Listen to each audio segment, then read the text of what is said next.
नमस्कार दोस्तों, मैं आपका आर एस नरसिंह के रिपोर्ट में फिर से स्वागत करता हूँ। आज हम आपके सामने लेके आए हैं important MCQ UPNHM exam special for UPNHM and CRPF and MSc entrance for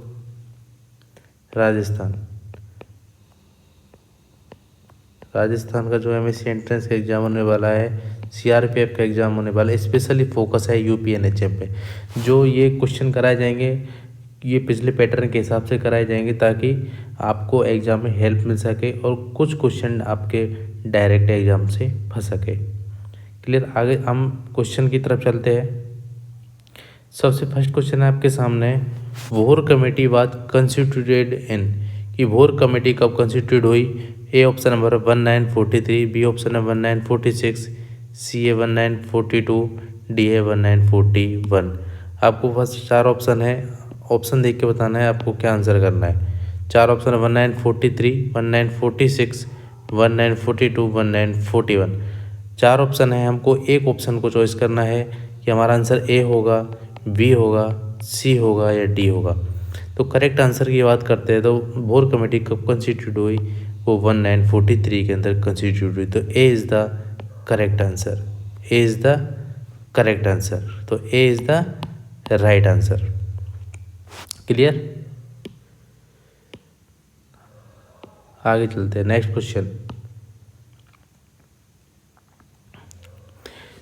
question है CHAV स्टैंड फॉर, किसी इस पे क्या है, CHAV की फुल फॉर्म पूछिए। CHEV ए ऑप्शन बोल रहा है central health education bureau, B option है central health environment bureau, C option है central health educative bureau, D option है सेंट्रल हेल्थ एफिशिएंसी ब्यूरो। चार ऑप्शन है हमारे पास, इन ऑप्शन में से राइट आंसर को चूज़ करना है क्योंकि इसमें एग्जाम में UPNHM का एग्ज़ाम होता है, उसमें फुल फॉर्म कुछ 5 to 6 क्वेश्चन होते हैं, वो फुल फॉर्म से पूछे जाते हैं कि फुल फॉर्म किसकी क्या, like that MTB medical termination of pregnancy, इस तरीके के क्वेश्चन पूछे जाते हैं। तो इम्पोर्टेंट क्वेश्चन है CHEV की फुल फॉर्म क्या है, CHEV स्टैंड फॉर। तो करेक्ट आंसर की बात करते हैं हम इसके अंदर, तो central health education bureau is the correct answer, A is the right answer, A is the right answer. Central health education bureau is the right answer. Next question चलते हैं हम, resources required for health planning, कि कौन कौन से resource की required होती है हेल्थ प्लानिंग के लिए। ए ऑप्शन है मैन पावर, बी है मनी, सी है मटेरियल, डी है ऑल ऑफ द अबव। चार ऑप्शन है आपके पास, चारों ऑप्शन में से एक आंसर बेस्ट चूज़ करना है कि कौन सा आंसर राइट होगा। क्लियर।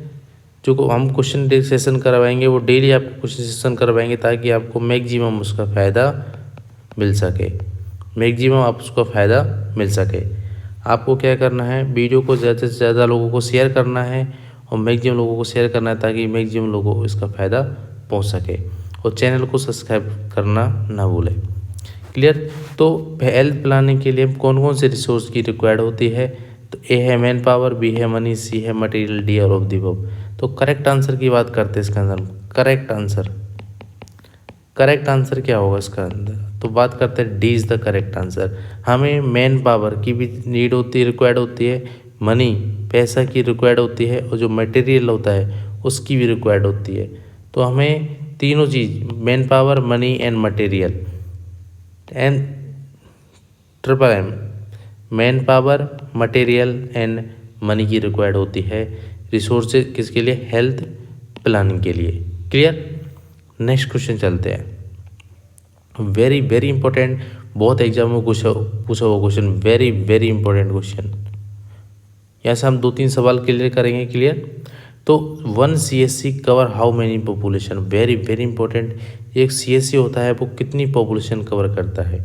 हम बात करते हैं 3 सेंटर होते हैं, sub centre, primary health care centre और CSC।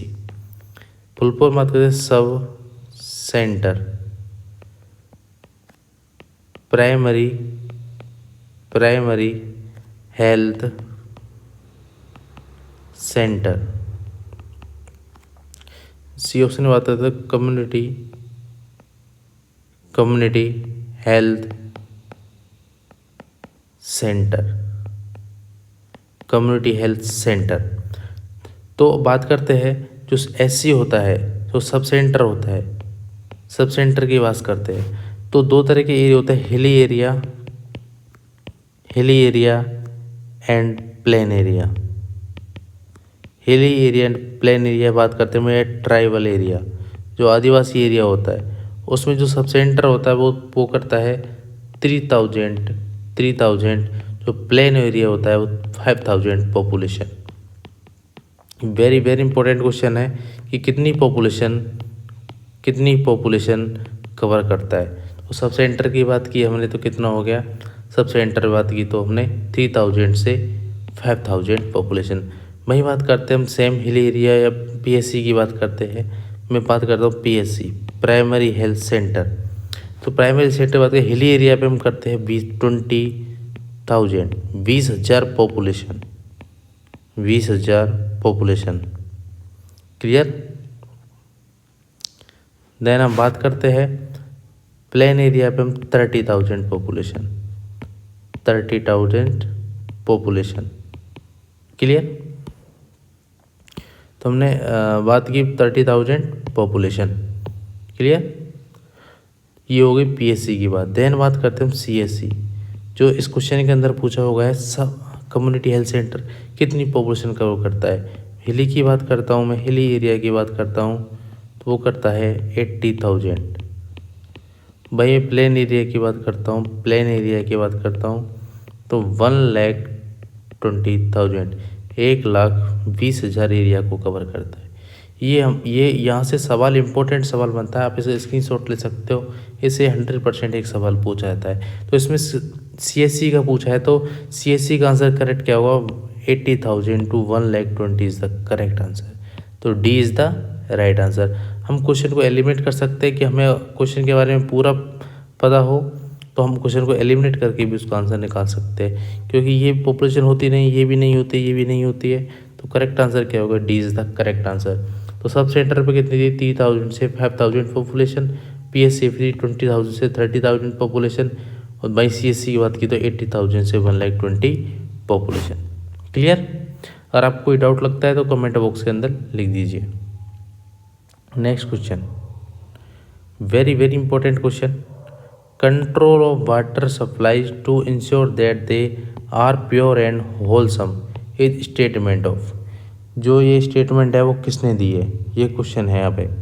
क्लियर। तो कंट्रोल ऑफ वाटर को control water supply to ensure that they are pure and wholesome state, ये स्टेटमेंट किसने दिया था। Very very important question, very very important question. A option बोला है WHO ना वर्ल्ड हेल्थ ऑर्गेनाइजेशन।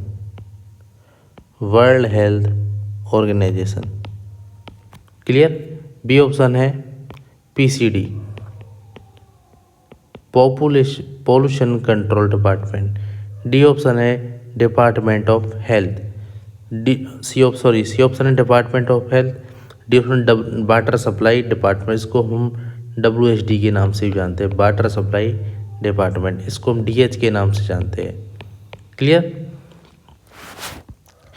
कि जो स्टेटमेंट है control water supply to ensure that they are pure and wholesome, ये स्टेटमेंट किसने दिया। तो करेक्ट आंसर की बात करते तो WHO is the correct answer. जो वर्ल्ड हेल्थ ऑर्गेनाइजेशन है उसने ये स्टेटमेंट दिया था। तो करेक्ट आंसर हमारा क्या हो गया, ए इज़ द करेक्ट आंसर। तो करेक्ट आंसर क्या हो गया, ए।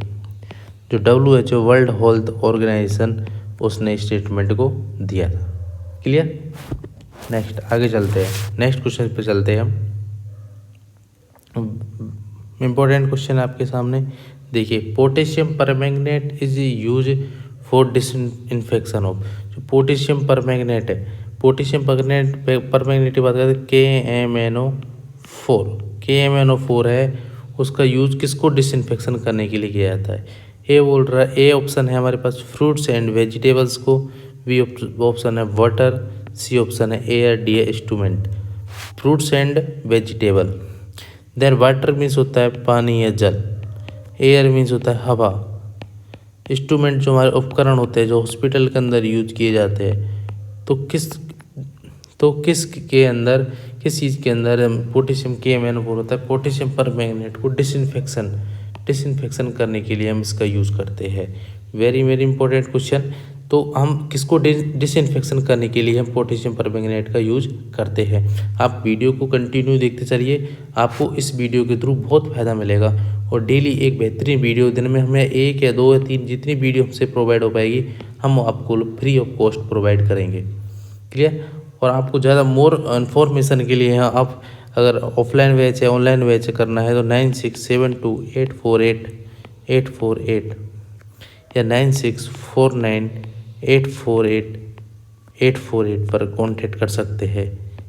क्लियर। ये कोचिंग हमारी RS नर्सिंग कैरियर पॉइंट के नाम से, RS nursing career point Gorakhpur Uttar Pradesh के अंदर है। क्लियर। तो मोर इन्फॉर्मेशन के लिए आप यहाँ पर कांटेक्ट कर सकते हैं। तो बात करते हैं पोटेशियम परमैंगनेट का यूज किसको डिसइंफेक्शन करने के लिए किया जाता है, तो फ्रूट्स एंड वेजिटेबल्स को। A is the right answer. तो करेक्ट आंसर क्या हो गया, करेक्ट आंसर क्या होगा हमारा, A is the correct answer. तो fruits and vegetables is the correct answer, KMnO4 के लिए हम यूज करते हैं। Clear. Next question, very very important question, बहुत एग्जाम में पूछा उस क्वेश्चन कि what is the full form of Ambu bag.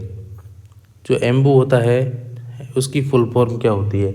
आपके सामने 4 ऑप्शन दिए हुए हैं, आपको एक ऑप्शन आपके सामने, एक ऑप्शन आपको चॉइस करना है। क्लियर। ये ऑप्शन है हमारे पास artificial manual breathing unit, C है advance material bag, C option है airway manual breathing, D option है एयर मार्क ब्रीथिंग यूनिट। बात करता हूँ मैं एम्बू बैग।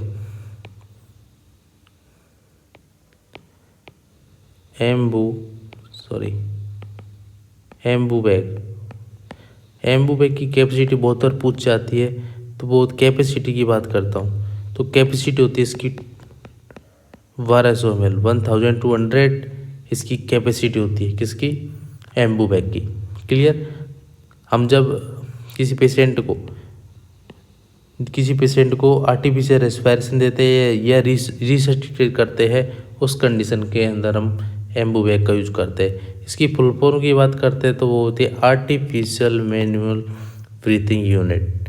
क्लियर। तो A is the correct answer. तो करेक्ट आंसर क्या हो गया, artificial manual breathing unit. Clear. I hope समझ में आ रहा होगा। अगर कोई डाउट लगता है आपको तो कमेंट बॉक्स में लिख दीजिए या कॉन्टैक्ट नंबर पर आप कॉन्टैक्ट कर सकते हैं। क्लियर। नेक्स्ट क्वेश्चन चलते हैं। आई होप समझ में आ रहा होगा। तो एम्बू बैग की कैपेसिटी कितनी हो गई, 1200 ml। Clear. Next question,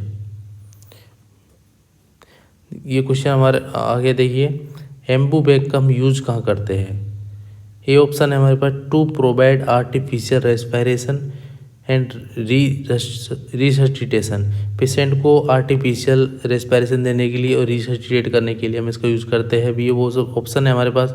to improve, जो ब्रीथिंग है, ब्रीथिंग पैटर्न है पेशेंट का, उसको इम्प्रूव करने के लिए हम एम्बू बैग का यूज़ करते हैं। सी ऑप्शन है एनेस्थीसिया की कंडीशन में हम एम्बू बैग का यूज़ करते हैं। डी ऑप्शन है ये ऑक्सीजन इनहेलेशन मेथड है, हम ये क्या है, एक ऑक्सीजन इनहेलेशन मेथड है। तो 4 ऑप्शन हमारे पास, हमको एक बेस्ट आंसर चूज करना है। तो एम्बू बैग हम इसका यूज़ कहाँ करते हैं। क्लियर। अगर बात करते हैं, मैंने अभी बताया, जस्ट बताया, इसकी एम्बू बैग की फुल फॉर्म बताई थी मैंने, आर्टिफिशियल मैनुअल ब्रीथिंग यूनिट, ये इसकी फुल फॉर्म होती है। इसकी कैपेसिटी मैंने बताई थी 1200 ml। तो करेक्ट आंसर क्या है इसका, A is the correct answer, to provide artificial respiration and resuscitation. तो हम जो एम्बू बैग उसको यूज़ करते हैं, किसी पेशेंट को आर्टिफिशियल रेस्पिरेशन देना है आर्टिफिशियल तरीके से, जो हम नॉर्मल रेस्पिरेशन लेते हैं वो होता है नेचुरल तरीके से रहते हैं। नॉर्मल रेस्पिरेशन की बात करता हूँ मैं, नॉर्मल रेस्पिरेशन की बात करता हूँ तो होता है 12 to 20 breath per minute. Clear. Normal respiration कितना होगा, 12 से 20 और 12 to 20 breath per normal respiration होता है। आपने एक ड्रग का नाम सुना होगा, मॉर्फिन ड्रग को हमेशा आईवी के थ्रू दिया जाता है। मॉर्फिन ड्रग की बात करते हैं, अगर किसी पेशेंट को मॉर्फिन ड्रग देते हैं तो ऑलवेज चेक रेस्पिरेशन। तो हमेशा रेस्पिरेशन को चेक करते रहना चाहिए। अब क्यों चेक करना चाहिए, यहाँ से सवाल बनता है, क्योंकि जो मॉर्फिन ड्रग होती है वो रेस्पिरेटरी डिस्ट्रेस करवाती है।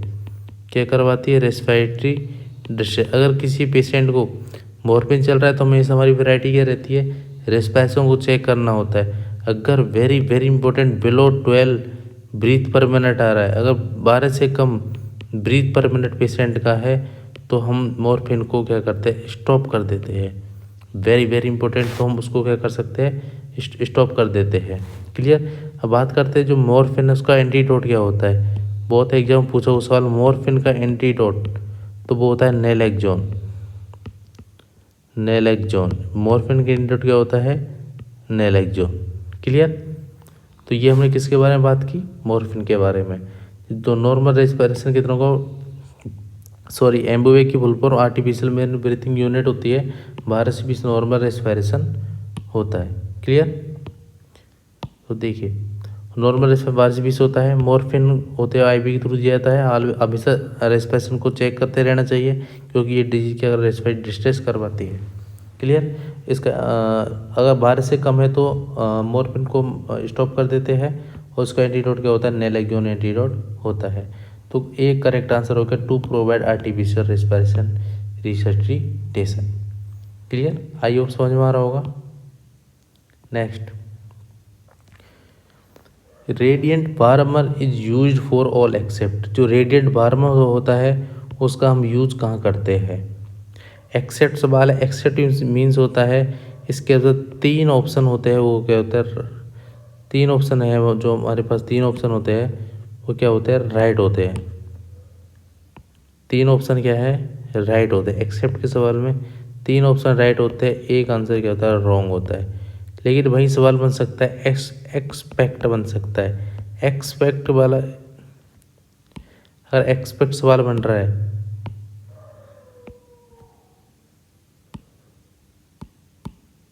एक्सपेक्ट सवाल बन रहा है, एक्सेप्ट इसमें समझना पड़ेगा। वो एक्सपेक्ट में क्या है, 3 ऑप्शन होते हैं, वो क्या होते हैं, रॉन्ग होते हैं, और जो 1 ऑप्शन होता है वो राइट होता है।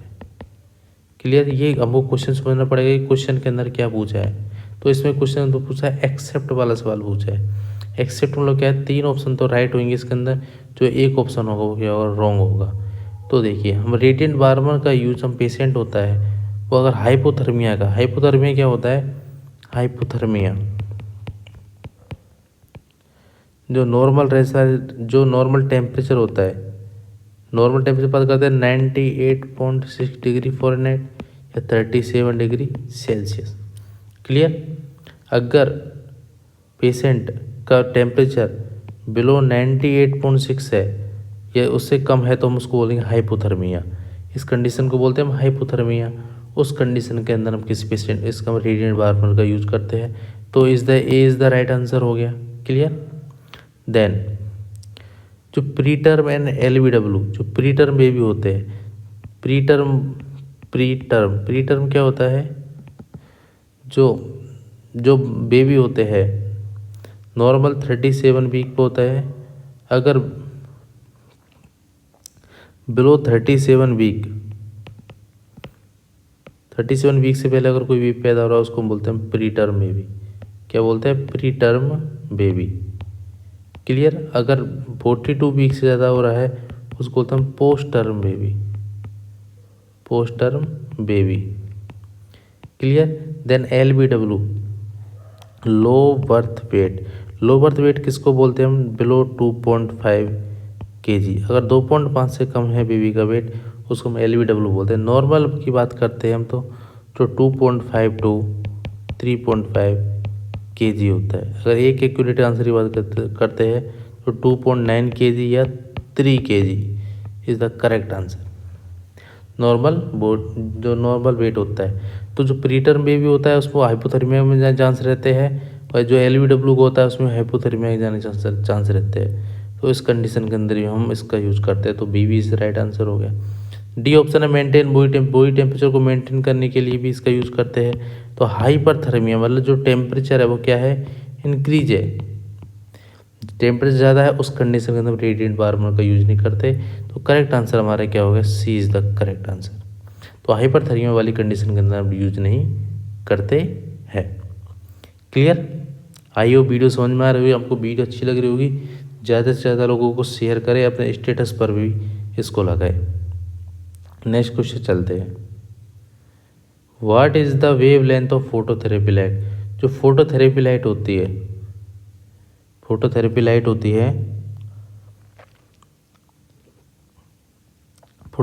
होती है उसका नॉर्मल वेव लेंथ कितनी होती है? ए ऑप्शन है 425 to 475, B option 500 to 525 nanometre, C option है 100 to 150 नैनोमीटर, डी है 200 to 300 नैनोमीटर। आपके पास चार ऑप्शन है, चारों ऑप्शन के सामने आपको एक ऑप्शन राइट आंसर करना है कि इसमें अंदर कौन सा राइट आंसर है। अगर बात करते हैं कि जो वेवलेंथ होती है फोटोथेरेपी की वो कितनी होती है, तो करेक्ट आंसर की बात करते हैं हम। मैं अगर बात करता हूँ करेक्ट आंसर की क्या होगा, तो A is the correct answer. जो नॉर्मल वेवलेंथ होती है वो 425 to 475 नैनोमीटर होती है, क्या वेवलेंथ ऑफ फोटोथेरेपी। तो A is the correct answer. Clear? तो बी आंसर रॉन्ग हो गया, सी को रॉन्ग हो गया, डी ऑप्शन रॉन्ग है, तो A answer is the correct answer. Clear? Next चलते हैं, next question. Choice of treatment of physiological jaundice. जो फिजियोलॉजिकल जॉन्डिस होता है उसमें ट्रीटमेंट ऑफ चॉइस क्या होगा? फिजियोलॉजिकल जॉन्डिस के अंदर हम ट्रीटमेंट ऑफ चॉइस क्या होगा? ए ऑप्शन में पेशेंट को जो बच्चा होता है, पेशेंट होता है, उसको हम क्या ऑक्सीजन थेरेपी देंगे। बी ऑप्शन है फोटोथेरेपी देंगे, C option incubator system incubate करेंगे, डी ऑप्शन है एंटीबायोटिक थेरेपी देंगे। तो चॉइस ऑफ ट्रीटमेंट की बात करते हैं फिजियोलॉजिकल जॉन्डिस के अंदर, हमेशा याद रखना, किसको याद देता हूँ, phototherapy is the correct answer. जो फोटोथेरेपी होता है वो राइट आंसर होता है। फिजियोलॉजिकल जॉन्डिस के अंदर ट्रीटमेंट ऑफ चॉइस के अंदर हम फोटोथेरेपी का यूज करते हैं। वेरी वेरी इंपॉर्टेंट, ये एम्स लेवल का सवाल, UPNHM लेवल सवाल है, SPGA लेवल का सवाल, ये SSC लेवल का सवाल, हर एग्जाम में मोस्टली सवाल पूछा जाता है कि treatment of choice in physiological jaundice. तो करेक्ट आंसर क्या होगा, phototherapy is the correct answer. Clear? Next question. Pulse oximeter use to assist the which of the following parameter. जो पल्स ऑक्सीमीटर होता है हम कौन से पैरामीटर को असिस्ट करने के लिए इसका यूज करते हैं? ए ऑप्शन है ऑक्सीजन सेचुरेशन के लिए यूज करते हैं, बी ऑप्शन है पल्स के लिए, सी ऑप्शन रेस्पिरेशन के, डी ऑप्शन है हाइपोक्सिया कंडीशन के लिए। मैं पल्स ऑक्सीमीटर की बात करता हूँ। पल्स ऑक्सीमीटर, जो पल्स ऑक्सीमीटर होता है, अगर बात करते हैं पल्स ऑक्सीमीटर की साइड कौन कौन सी होती है, साइड, इसके साइड की सवाल बन सकता है। तो यार फोर हेड पर यूज कर सकते हैं। देन टिप ऑफ नोज पे हम इसकी साइड होती है। देन वो होती है इंडेक्स ऑफ फिंगर, ये 3 साइड होती है, index of finger. Clear? Index of finger 3 side होती है, किसकी साइड ऑफ 3 होती है, four head, tip of nose, index of finger, pulse oximeter की। नॉर्मल सैचुरेशन की बात करते हैं, जो नॉर्मल सैचुरेशन होता है वो 95 या मोर देन 95 या 95 to 100% जो सैचुरेशन होता है नॉर्मल। वही बात करते हैं ये तो हो गया नॉर्मल, अडल्ट के अंदर हो गया। वेरी वेरी इंपॉर्टेंट, अगर इन्फेंट है तो इन्फेंट के अंदर 91 हो सकता है, 91% अब of the 91%। Clear? Then CHD patient तो साइनोटिक हार्ट डिजीज जो साइनोटिक हार्ट डिजीज होती है उसके अंदर नॉर्मल जो O2 सैचुरेशन होता है वो होता है 60% होता है। Very very important. क्लियर। तो बात करते हैं pulse rate. Then pulse rate हमारी नॉर्मल होती है 60 to 100 beat per minute. Normal respiration भी जस्ट बताया 12 to 20 ब्रीथ पर मिनट। और हाइपोक्सिया कंडीशन क्या होती है? हाइपोक्सिया ऑक्सीजन की डिमांड कम हो जाना किसके अंदर? सेल एंड टिश्यू के अंदर। एक होता है हाइपोक्सीमिया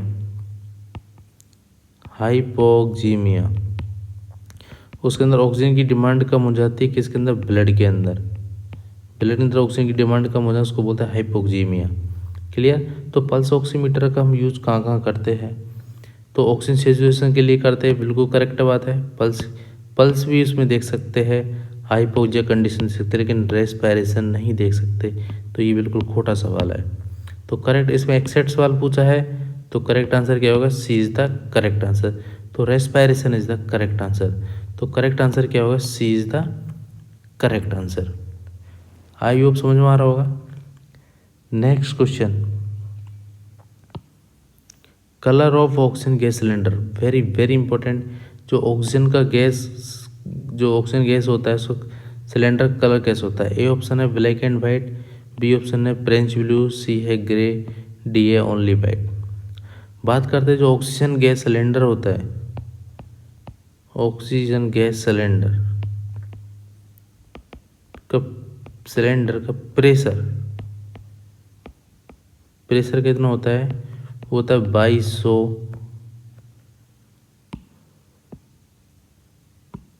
2200 पाउंड। 2200 पाउंड।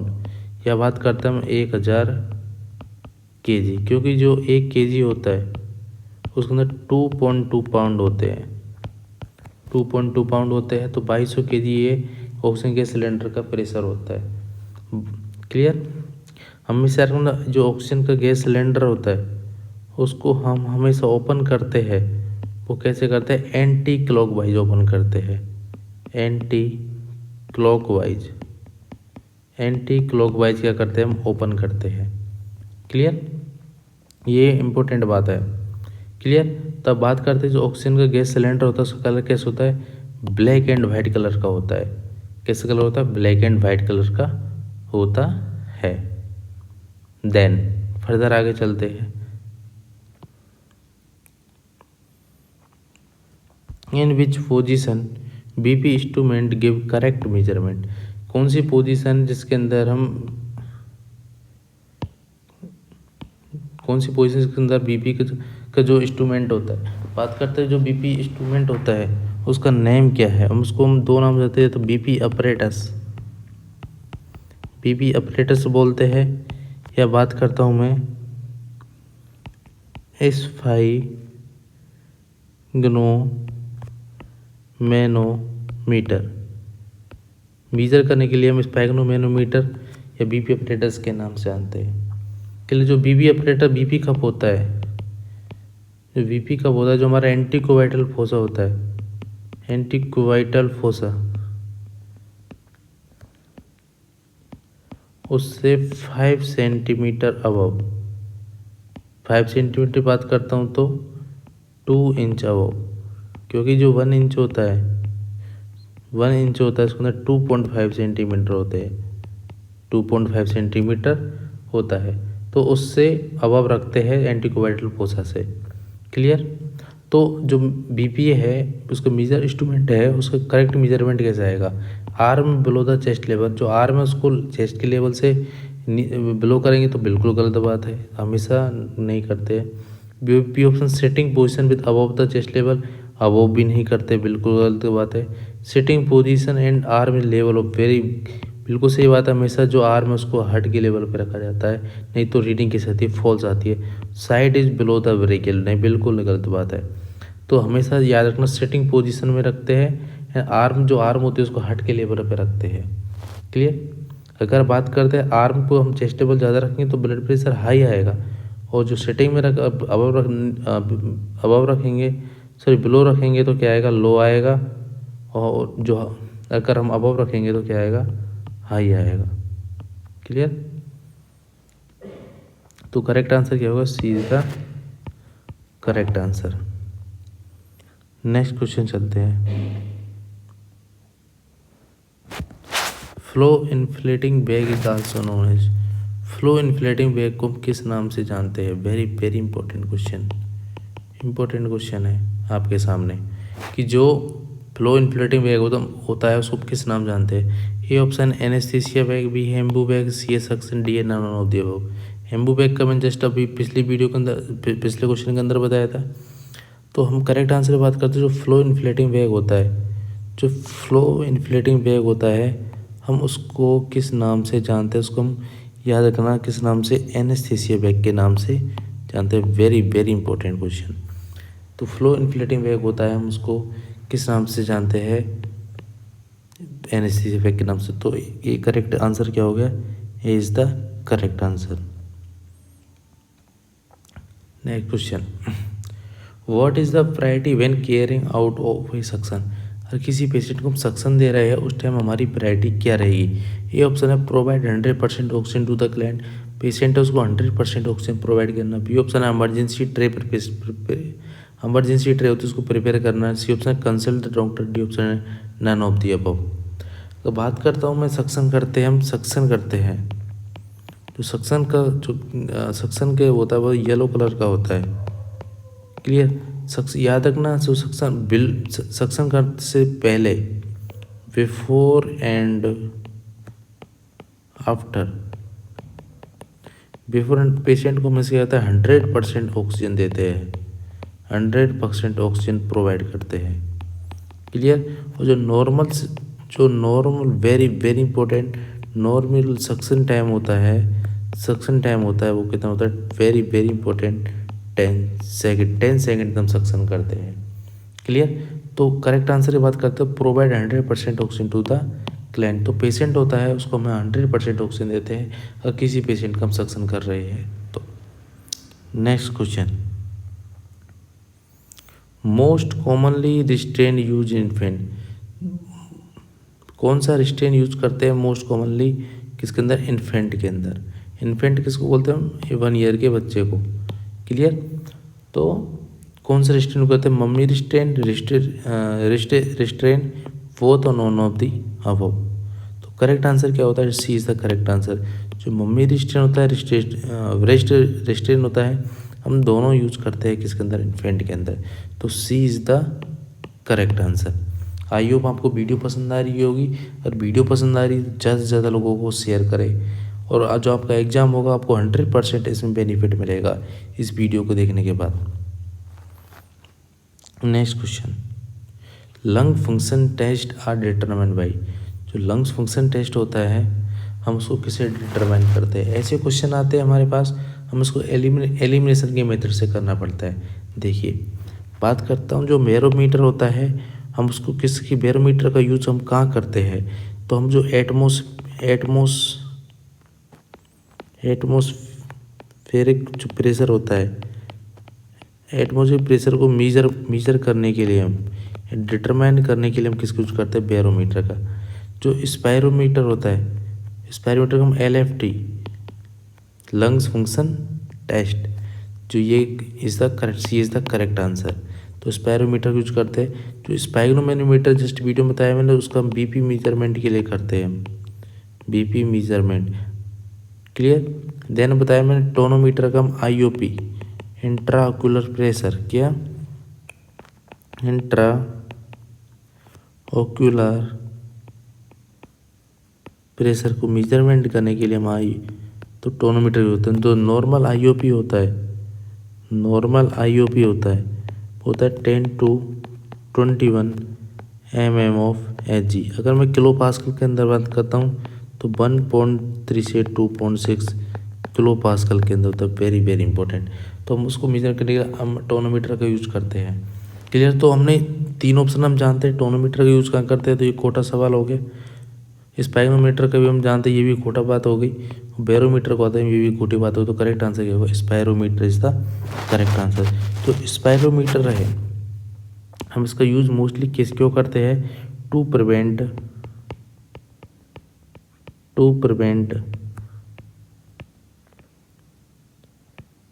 एटिलेक्टेसिस से प्रिवेंट करने के लिए हम स्पायरोमीटर का यूज करते हैं।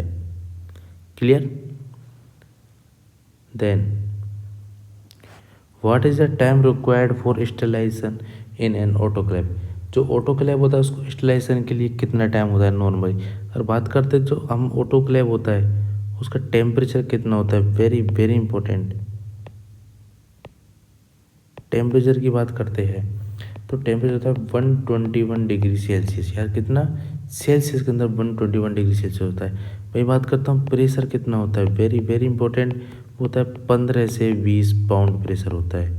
किसका? ऑटोक्लेव का प्रेशर कितना होता है? ये सारे सवाल पूछे हुए हैं और इसमें क्वेश्चन पूछा है नॉर्मल टाइम कितना होता है? 20 से 30 होता है, 40 से 50 होता है, 10 से 20 होता है या 15 से 20 होता है? तो करेक्ट आंसर क्या है? ए इज़ द करेक्ट आंसर। तो 20 to 30 मिनट। तो राइट आंसर क्या होगा? ए इज़ द राइट आंसर। तो बात की हमने ऑटोक्लेव से 3 सवाल बताए स्टेरिलाइजेशन के लिए। नॉर्मल टाइम कितना है? 20 से 30 minute, temperature 121 degree Celsius, pressure 15 से 20 पाउंड। क्लियर? आई होप आपको वीडियो पसंद आई होगी। अगर वीडियो पसंद आई है तो ज़्यादा से ज़्यादा लोगों को शेयर करें और बेहतरीन वीडियो के लिए जुड़े रहिए हमारे चैनल के साथ। Okay, thank you.